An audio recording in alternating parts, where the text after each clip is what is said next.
security solutions in travel was as varied as the different destinations and types of people who travel. Jesse Ashlock is the US editor of Condé Nast. We met in New York. He leads the American edition of the global travel magazine. He says new trends are on the horizon.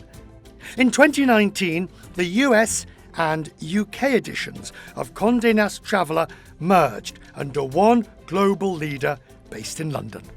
UK and the US, you bridged 3,500 miles of the Atlantic. What was the point? Travel is inherently a global trend, a global industry, and we wanted to pool our resources to become a truly global travel brand, and that means bringing UK expertise and fluency with the European market and combining it with American expertise and fluency with the North American market, becoming a little bit more unified in our thinking about what travel means today so that we can eliminate some inefficiencies and redundancies and speak with that much more authority to our audience. What do you see as being the sort of trends that you are now seeing for your readers? I certainly think that the trend towards wellness travel is growing and growing and growing and growing, and it reflects the larger embrace of wellness as part of our lives and the kind of interest in mindfulness. Everybody talks about experiential. It's just that the experience seems to have changed. 15 years ago, it was a hot air balloon over the desert.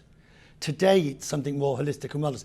I think increasingly it means doing something that nobody else is doing. Exactly. At Condé Nast Traveler, we've identified a group of people that we've dubbed the new nomads. They're people who travel for business, but they're also people who travel just as seriously and intentionally for leisure.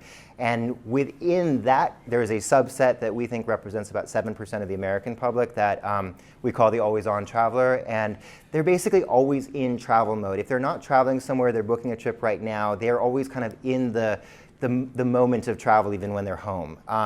And we see them kind of as like pace setters for travelers in general. But the always-on traveler, what are the characteristics of them? Knowing about places before anybody else does, having experiences that nobody else has had, what we were talking about before, and being able to kind of serve as an informal curator for a community of friends. So I think that the always-on traveler, like we at Condé Nast Travelers see something of ourselves in the always-on traveler. They are a voice of authority for their social circle.